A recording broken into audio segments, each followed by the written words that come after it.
নন্দীগ্রামে দাঁড়িয়েও শুভেন্দু অধিকারীর মুখে ভবানীপুরে মমতা বন্দ্যোপাধ্যায়কে হারানোর প্রসঙ্গ।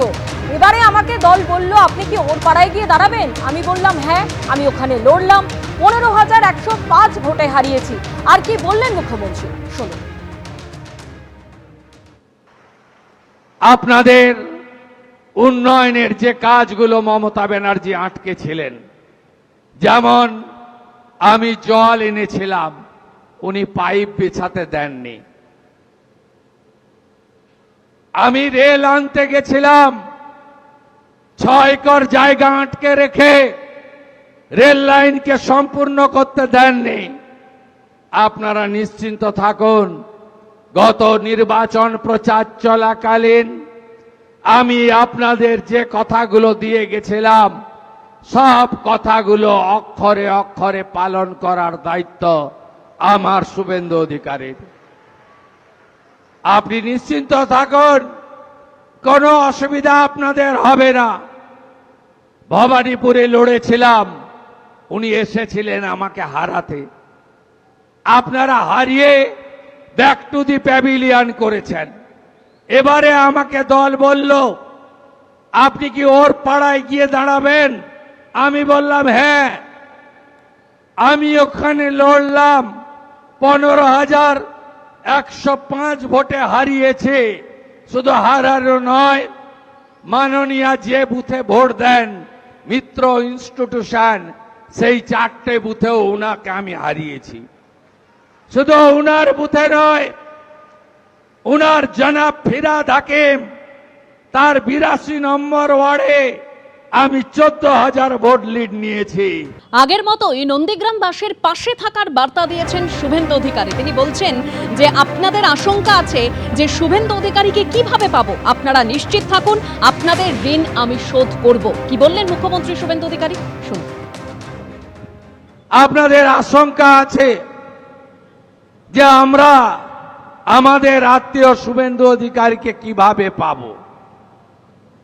যেদিন 2006 সাল নভেম্বর মাস আপনাদের উপরে চাপিয়ে দেওয়া হয়েছিল, সেদিন কেন্দামারির আন্দোলন থেকে আমি অদ্যাবধি আপনাদের সাথে আছি।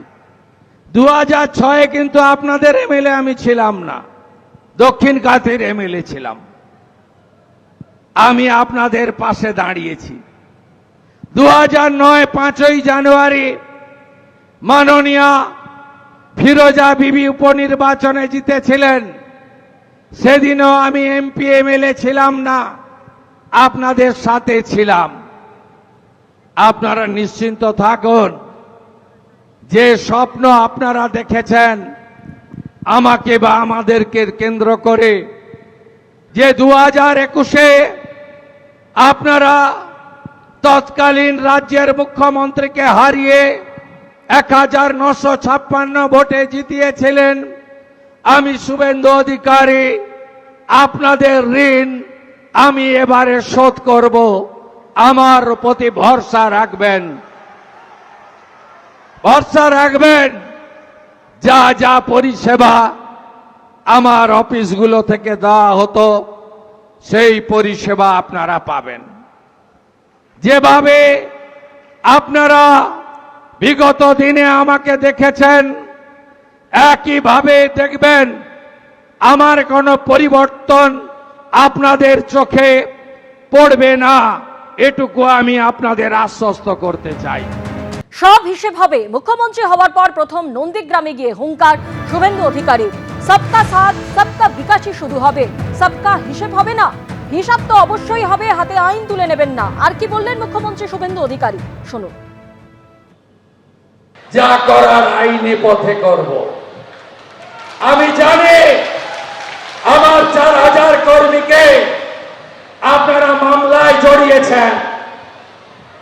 আপনি কি ভাবছেন सबका साथ सबका विकास ही शुरू होगा, सबका हिसाब नहीं होगा? हिसाब तो जरूर होगा। हाथे आईन तुलबेन ना, एखोनो गुंडागुलो बाड़ीते आछे, चाइले तो इट खुले निते पारेन, आपनारा ना करबेन ना। বিজেপি এটা করে না। এদের আসল জায়গা হবে জেল। সব হিসাব হবে বন্ধু, সব হিসাব হবে। শুধু দেখতে থাকুন। মাত্র 15 দিন হয়েছে, আমরা অনেক দিন থাকবো, এমন কাজ করব। কলকাতায় তো দেখেছেন আজকে জাভেদ খানের বেটা সোনা পাপ্পু, রাজু নস্কর, তো মহানগরটা থেকে বেরোতে দেন, আস্তে আস্তে আস্তে আস্তে সব হবে। জাহাজ বাড়ি भी होगा, হাজরা কাটা भी होगा। শুধু দেখতে থাকুন। যা চুরি করেছে সব বের করব। যে গর্তের ভিতরে রেখেছ গর্ত খুঁড়ে বের করব। আমাকে লিখতে হয় না, আমার সব এখানে লেখা থাকে। এবিপি আনন্দ, এগিয়ে থাকে, এগিয়ে রাখে।